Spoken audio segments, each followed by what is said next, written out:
জোয়ান হলে হবে না, রাধে রাধে কি গোসাই। তাই ভক্তি করো, জোয়ান হবে, হও না বৃদ্ধ। আমরা বৃদ্ধ হলে কি আছে, বার্ধক্য তো আসবে, সবার আসবে, তো ভক্তি নিয়ে জোয়ান হবে যায় না। তাই গৌর হরি। তা ভগবানকে, ভগবানের স্বরূপ কি? ভগবানের স্বরূপ হচ্ছে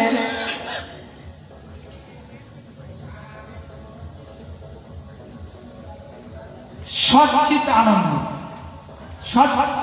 সচ্চিত আনন্দ ভগবানের স্বরূপ। হে কৃষ্ণ, তিনি হচ্ছেন সচ্চিত আনন্দ, মানে নিত্য জ্ঞানময় আনন্দ। তার কোনো উৎস নেই, তিনি সমস্ত কিছুর উৎস। তাই ভগবানের আরেক নাম আছে গোবিন্দ, গোবিন্দ নামেও তিনি পরিচিত ভগবান। তাই তিনি হচ্ছে সমস্ত কারণের পরম কারণ। তাই এই ভক্তি মার্গে যতক্ষণ আমরা না আসব, আর এই সমস্ত ভাগবত ভক্তি বা সমস্ত গ্রন্থর একটাই উদ্দেশ্য, সে হচ্ছে এই হরিভক্তি। মূল উদ্দেশ্য, সার হচ্ছে হরিভক্তি। তাই হরিভক্তি যদি আমাদের না থাকে, তাহলে আমরা ভগবানকে জানতে পারবো না, বুঝতে পারবো না। ভক্তিটাই নেই, তাহলে ভক্তি কোথা থেকে হয়?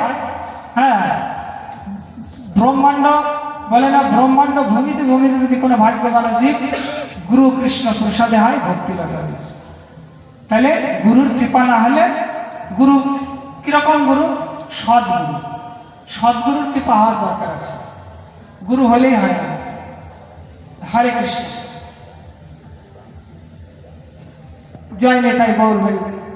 শোনেন, আপনাদের এখানে ভাগবত পাঠ এত শর্ট সময়ে ভাগবতের কথা বলা যায় না, সংক্ষিপ্ত সময়ে। একটু কমসে কম 1-1.5 ঘন্টা 2 ঘন্টা তো সময় দিতে হয়। এই যে বাবাজিরা আছে, ওনারাও ঘরে যাবে, ঠিকই আছে, কিন্তু তবু কিন্তু একটু সময় দিতে হয়। ভাগবত পাঠটা এত সহজে হয় না, একটু শুরু করলে তার একটা শেষের একটা জায়গাও থাকে। গৌর হরি বল। যাই হোক, কি করা যাবে, পরিস্থিতি বুঝে সেরকম করতে হবে। হরে কৃষ্ণ। তাই এই জগৎটাকে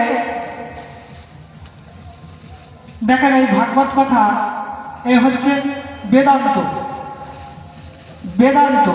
চতুর্বেদী ভাগবত, তাই এই ভগবান শ্রীহরি, শ্রীকৃষ্ণ ব্রহ্মাকে দিয়েছিলেন, আর ব্রহ্মা দিয়েছেন নারদকে, আর নারদ দিয়েছে ব্যাসদেবকে, আর ব্যাসদেব দিয়েছে সুখদেবকে, আর সুখদেবের থেকে পরীক্ষিত মহারাজ পরস্পরভাবে এই ভাগবতের জ্ঞান এসেছে। হরে কৃষ্ণ। তাই এই ভাগবতই হচ্ছে জীবের একমাত্র বৈকুণ্ঠ ধামে প্রবেশ করবার একমাত্র উপায়। আর কলির যুগ হচ্ছে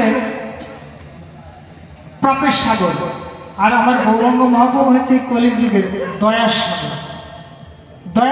তাই আমরা গৌরাঙ্গ মহাপ্রভুর যদি দয়া আমরা গ্রহণ না করি, তাহলে এই কলির জীব কিন্তু আমরা উদ্ধার করতে পারবো না। হরে কৃষ্ণ।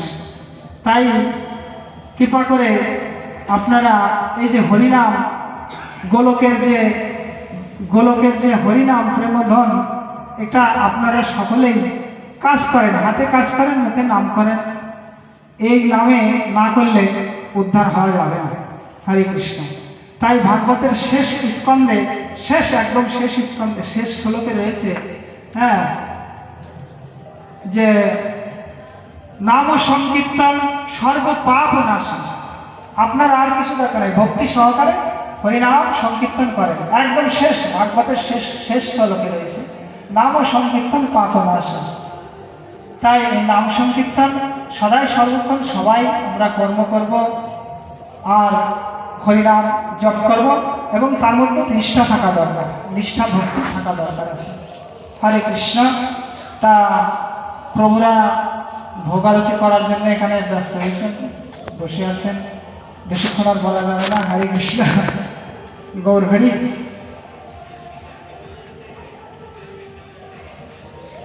তবে গৌরব মহাপ্রভু বলেছেন, হরের নাম হইব কেবলম কইল নাস্তব্য নাস্তব্য গতির না থাম। এই নাম বিনা কারো গতি নাই, গতি নাই, গতি নাই।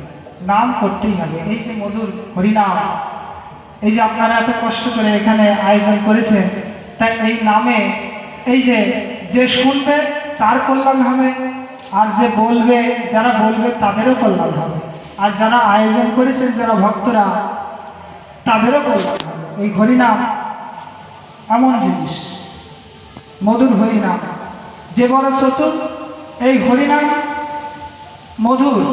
তাহলে এই হরিনাম কে করে? যে বড় চতুর। এই সংসার যে চতুর আছে সেই কিন্তু এই হরিনাম করে। রাধে রাধে। কেউ লাস্টে কেউ সঙ্গে যাবে না, এই হরিনাম সংকীর্তনই আপনার সম্বল হবে। দেখেন আজকে আমরা